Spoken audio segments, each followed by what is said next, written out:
So long. Nay, then let the devil wear black, for I'll have a suit of sables. Oh, heavens. Died 2 months ago and not forgotten yet. Why, then there's hope a great man's memory may outlive his life half a year. But by Our Lady he must build churches then, or else he shall suffer not thinking on with the hobby horse, whose epitaph is for the hobby horse is forgot. Hello, welcome to the channel. My name is Brian Jennings. This channel is created to process my relationship with Quentin Tarantino. Quentin Tarantino is a powerful psychic clairvoyant who remote views people and manipulates them and humiliates them with his mind. Right? And when I didn't give him what he wanted at a screening of Jackie Brown last year, right? When I didn't bend before his psychic intention, he and the people closest to him entered into a covenant and have been trying to compel me first to blow my brains out, right? And now trying to poison and destroy my body with their minds, right? These claims that I'm making, right? They're only outlandish if you don't understand, right?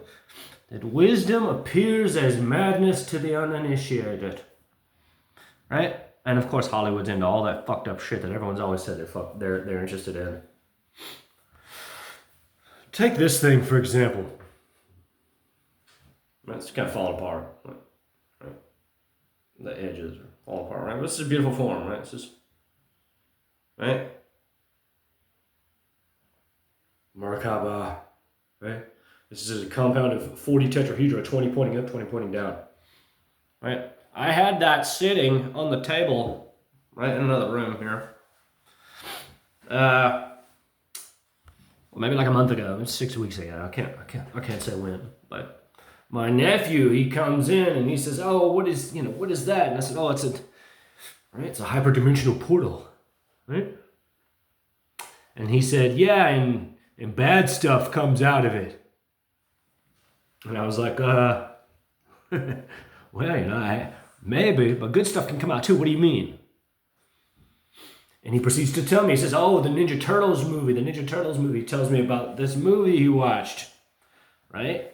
Where the Ninja Turtles ran into a condition where they had something like this, right? That was issuing out malevolent spirits, right? And I thought, oh, that's, right, like that's funny. Like I know the person who wrote it, they don't understand, right? Unless they do, right? But, right, this thing is a talisman of power, right? And to meditate on it yields spiritual depth, right? That's unequivocal, right?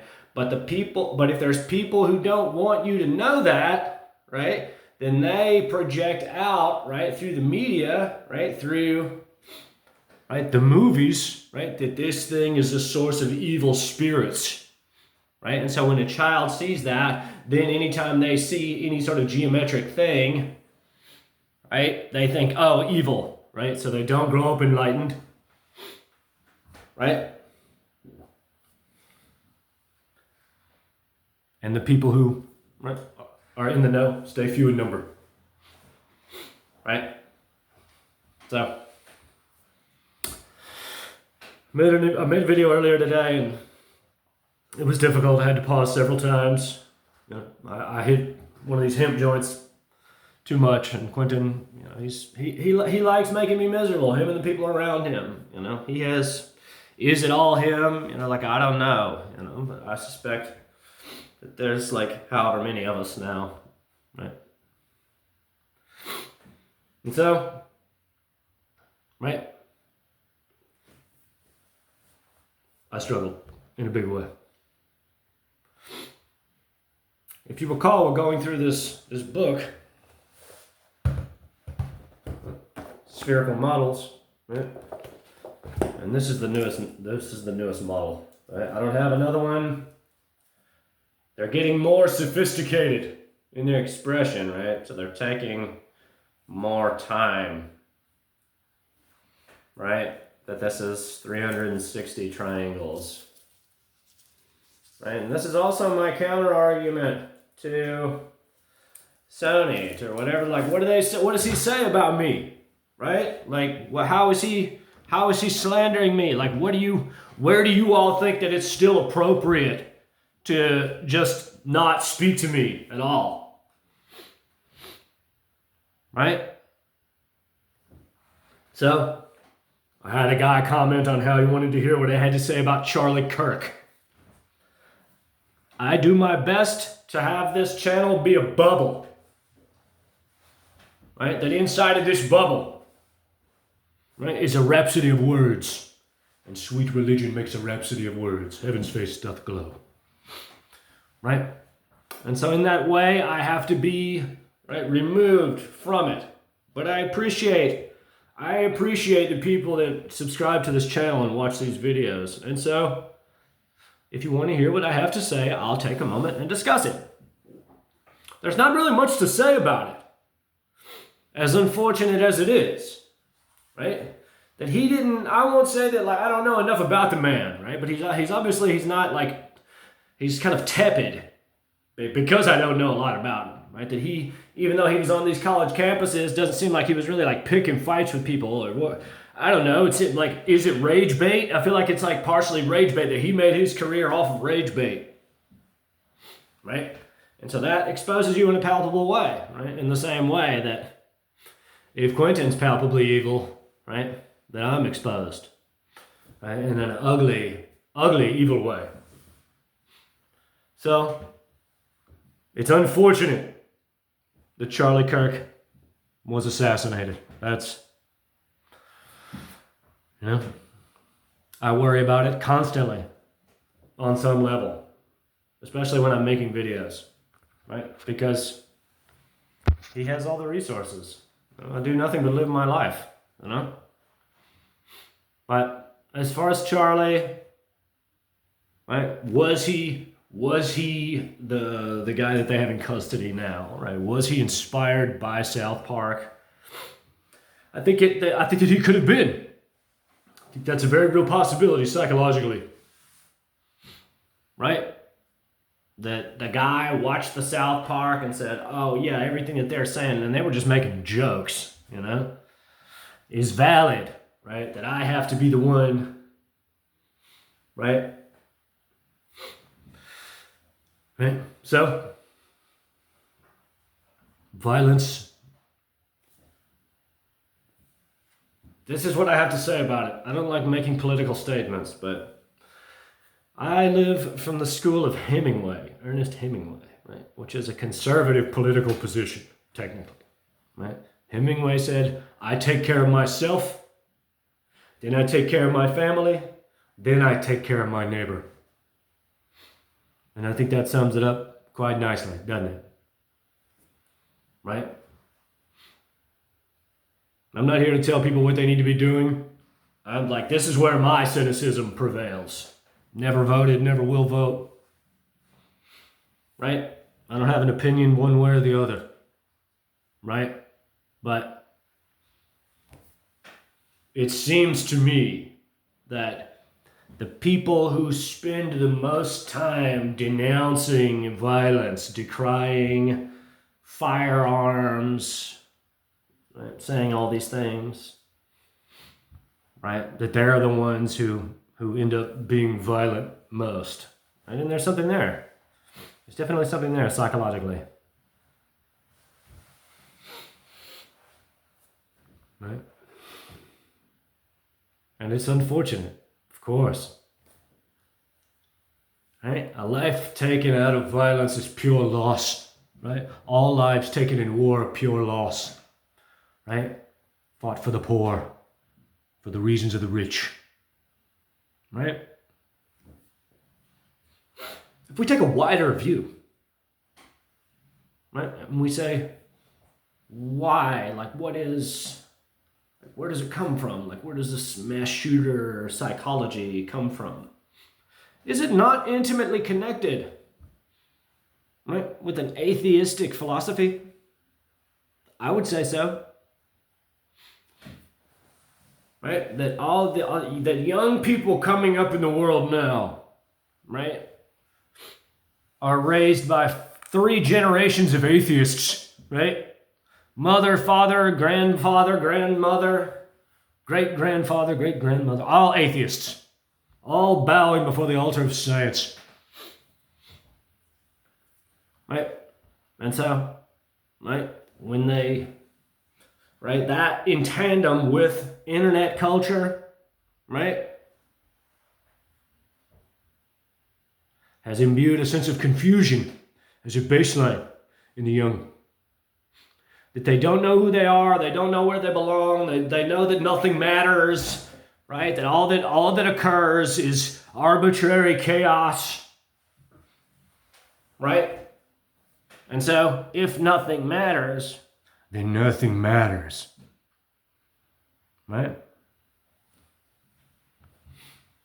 And I suppose that's all I'll say on it. Rest in peace. Yeah, I feel bad for his family. Seems like a nice lady, his wife, right? Right? Where was the light of God in that man's heart?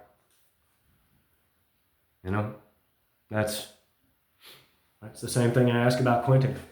Right? That these things that we're touching on here, right? It betrays every spiritual good sense anyone could ever have.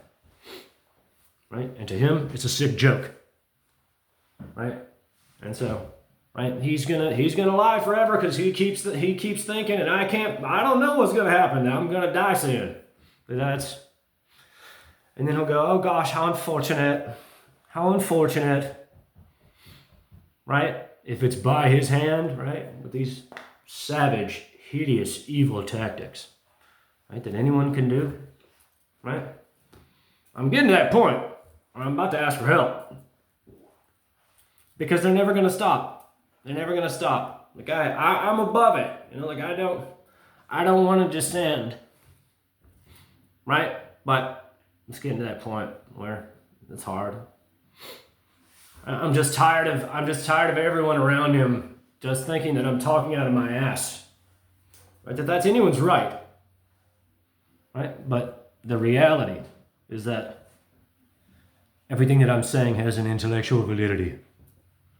That there's traditional science, right? Reductionist materialistic measuring science, right? Science, right? Ralph Waldo Emerson, science is nothing but the finding of analogy, right? And then there's esoteric science, there's occult science, and that's where this board comes from, right? That's what this book touches on, right? And why does this book touch on it? Right? This is a reductionist scientific book, right? That in the spiritual philosophy of Platonic forms, right? That in the occult truth, right, of Plato's allegory of the cave, right? That these models, right, all exist abstractly as pieces of the divine quantum hologram, right? And so I spend the 40 fucking hours to put this together, right? And this is the best one yet, for sure. Right? Because it imbues a harmony within me, right? Which keeps me, right? Boom, right there. Right? If we say that all of space is comprised of these forms nested inside of each other, right? Then as a psychic clairvoyant, it behooves the medium, it behooves the practitioner to embed all of these inside of their mind. And so that's what I'm doing, right? That's why I'm making all these models. Right? How did I end up in my worldview? You might be asking. And that's a fair question.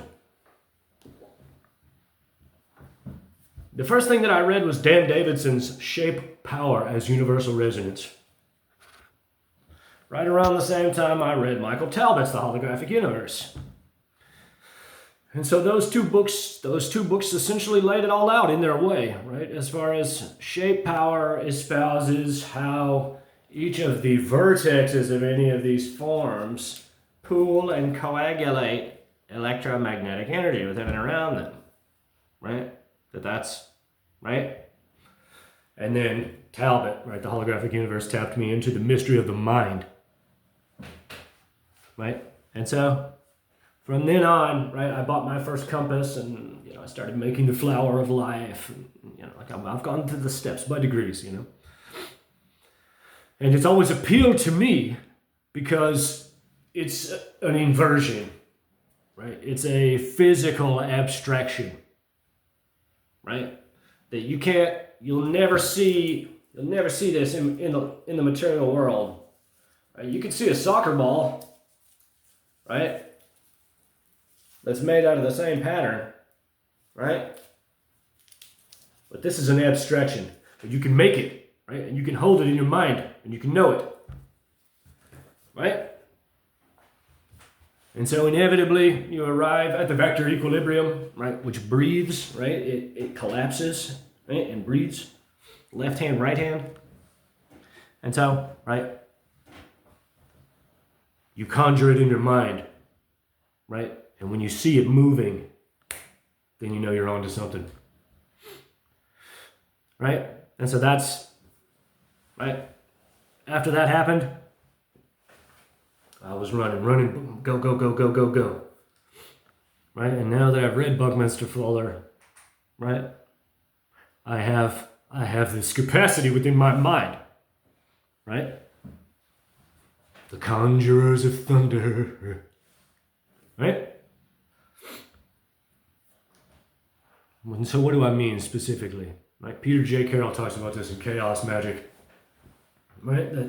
That the mind, right, the imagination, right, is its own vessel for manifestation, right? That if you say that the void behind your eyelids, right, the psychic crucible of the mind's eye, is a room infinitely wide, infinitely long, infinitely deep, right? Then the first step towards mastering the room, towards owning the room, commanding the room, right, is to conjure these with your mind inside, behind your eyelids, right? Right? First, just a single triangle, right? And then, right, you continue to build it in your mind. Tetrahelix complex, right? 36 triangles, 360 triangles, right? Then, if and when you need to find someone, right? If all of these are expressions of pieces of the divine spatial hologram, right, with which all of life is manifested through, right? Then by holding them in your mind, right, when you need to find someone, it will be that much easier because, right, the forms that you create, right, and you hold in your mind are in every cubic centimeter of space, perpetually at rest forever. Right? That this is, right? That's how it's done. Right? And you can just stare at someone's headshot, right? But the cover is the next one, right? Which is 12 decagons, 10-sided polygons, and 20 triangles. Right? It's an ugly world. I never thought that I would like be in this position where I had to actually express all of my knowing. You know, like I don't care to watch people. Right? But he's an evil, angry, dangerous man, right, who resents me for being strong. Right? And so I tried to sue him, tried to do everything that he wanted by his rules. Right? And he thought it was funnier to just traumatize me all day, every day. So we're talking about it. Right? I can't control what he does. Right? My mind's getting more sophisticated. You know? And we can't persist in this way forever, you know. Like I can't stop him from being evil. You know, I can't. I can talk about it, right? As difficult as it is, but ultimately, it's an ethical decision on his part. But Right? It's just evil and ugly. We have to come together. Right? And we don't. I know. But if we don't, then we're lost. And they don't care. They don't care. It's a joke to them. Right? I can't imagine the thought of lying to everyone. Right? And they say, oh no, it's no problem because you're going to die soon. That's what they think in their mind. Right? That's what they want me to think. And it upsets me because I don't bother them. Right? It's not my fault. Right? But my mind is strong. Right?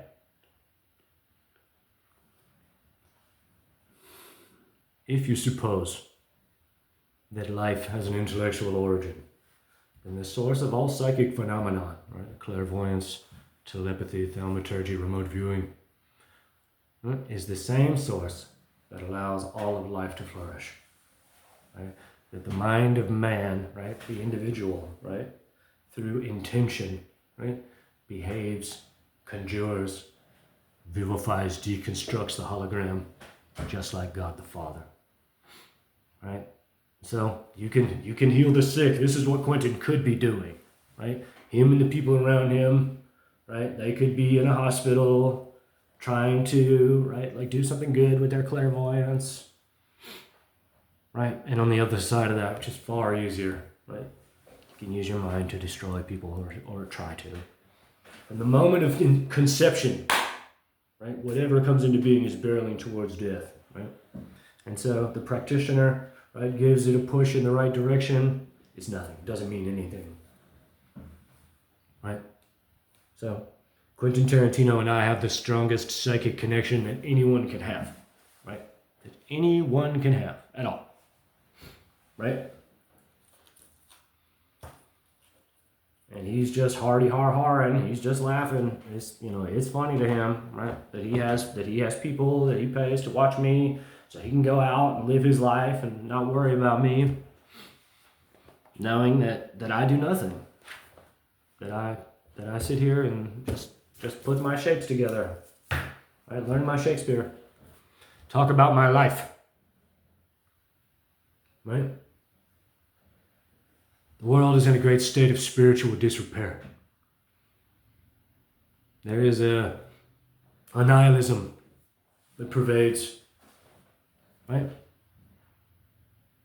An ugliness, right? A bleak despair that seems to permeate all of society, right? A longing for meaning, a longing for justification, a longing for anything beyond pure sensationalism, right? And these things are all satiated by one thing alone, right? Spiritual conviction, right? By the recognition that life is unfolding according to a divine plan, right? And so the taker of life is God, right? Which is not a creature. There's nothing to pray to, right? It is an abstract intellectual quality divided into two parts, right? The structural scaffold, right? And the impetus for motion, the celestial zephyr, which breathes and squeezes, right, the scaffold as pressure, right? That this is how all of life comes into being, out of space, and how all of matter returns to space once more at the end. Right? As long as we all live under the collective understanding that life is meaningless, that life is accidental, that it has no purpose, it has no plan, right? Then we will always find ourselves in these straits where people feel compelled, right, to destroy, right? Feel compelled to murder, right? Because if nothing matters, then nothing matters, right? But if we all look to each other and say, I see the light of God in all of you, I look around and see the divinity in all of creation, right? Right? There's two ways of looking at it. The removal of hell is also the removal of heaven, isn't it? That all that is divine is all which never changes, and therefore all which is not alive. Everything that we see, right, is a part of the changing world, right, is a part of the manifested world, the corpuscular changing world. I've discussed it in a previous video, but I'll discuss it again now. In light of this young man losing his life through violence. All of life is the expression of a divinity, right? A corruption of its idealized form into a corpuscular shadow which we manifestly measure as matter, right? Nothing can be its idealized form, right? It will always be a corrupted shadow of that idealized form, ever in motion, right? Expressing the divinity, right, as a corpuscular moving shadow, right? If we say that life, right, has a latent order, right? Like if it emerged from a divinity, right? If it was always there, meaning, or it's purely a logistical happenstance. They're both equally valid intellectually, right?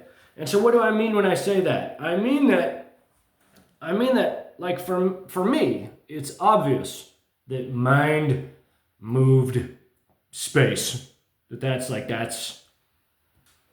right, there it is, the horizon of your ignorance, right? That I say that consciousness exerted a pressure upon the static firmament of space, which yielded matter thereby, right? But, however, right, you could just as easily say that it's arbitrary, right? That it's not a conscious act upon creation, upon the firmament of space, right? That it just occurred. At some point, something occurred, right? And so memory, right? The four principal powers of the standard model of physics, right? All of these things derive through a static memory embossed upon the firmament of space, right? Recording the condition of motion which appeared arbitrarily, right? That's something, right? But, right? I choose to believe that it's a divinity. There's a divinity that shapes our ends. We'll view them how we will, right? If we say that life has this order, right? That it comes into manifestation and then it degrades, right? Then we say that decomposition, decay, right? Death, right? That these things are necessary, right? Now I'm got a bunch of fucking anxiety, right? But only because otherwise everything would grow. Walter Russell talks about this, that everything would grow into one giant static photon and there would be no dynamics, right? Nothing would move, right? It would just be a giant plastic photon of light, the whole universe wide, right? So, Platonic forms, Plato's allegory of the cave, right? The next question that someone asks is, okay, if life is expressing a divinity, if life is expressing a noble divine truth, right? That we are a physical simulation of a nobler spiritual truth, right? Then why does God allow evil to occur, right? In the world designed by a heavenly good Father, right? And the answer, right, is this thing in physics. It's called inherent vice. Inherent vice. There's something within creation that compels it to decay and die, right? Which allows for the proliferation, the flourishing of life to continue, right? So, Plato's allegory of the cave, right? That all things reside as idea, right? In the mind of the abstract intellectual quality that allows life to proliferate and manifest, right? So if everything emerges through an abstract intellectual origin, right, then everything that we see in the universe, right, must have some sort of psychological mirror inside of the mind of man, of society, man with a capital M, right? Therefore, because inherent vice is a necessary quality, right, which must exist in order for life to perpetuate its flourishing each springtime, right? Evil exists in society, right? Evil exists in the mind of man, right? Because it is a psychological mirror to inherent vice in the universe, right? That's it. That's why. So, right, there's not really any way to mitigate it as far as, right, if all things reside as idea, right, then inherent vice is an idea, right, which must have a psychological mirror in man, right, which I posit, right, is evil, right, is all of the things that atheists say could never occur in a world designed by God, which I say is foolish, is hubris, right? There has to be free will. There has to be the ability to choose, right? Otherwise, there's nothing to aspire towards, right? It's unfortunate that young boy took that young man's life. 22 years old, 32 years old, 34 years old, right? Right? That we collectively, right, through love, right, through communion, through compassion, right, can arrive at a point, right, where evil, right, has no place in our hearts,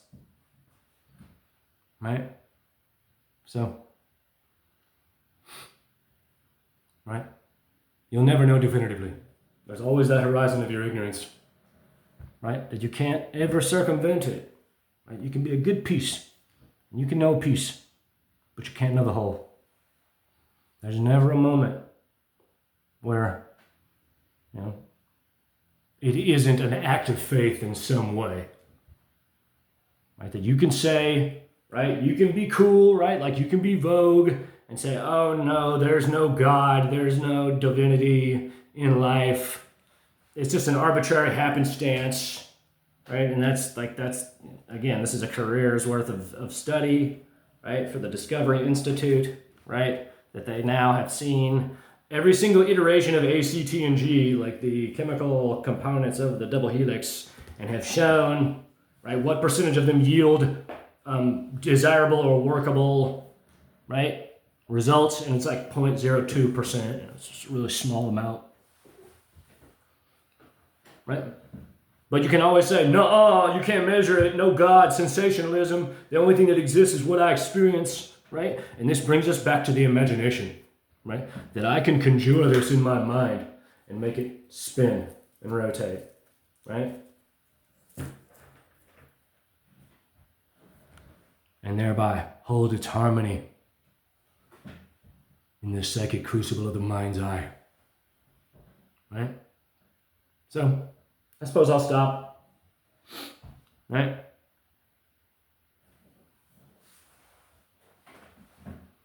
See what's good in your life. Right? Hold those dear to you close. I have a lot more that I could say about Quentin, and I don't know what he wants.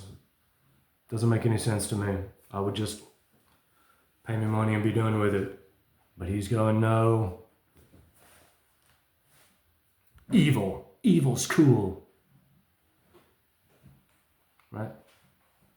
As long as we let our hearts fester on these things, right? As long as we continue to say, no, life is arbitrary happenstance, then there will always be young people in such a state of confusion in tandem with their hormonal flux that they'll feel compelled to take action in a violent, unfortunate way.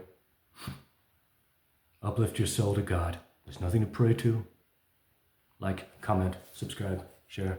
Let me know what you think.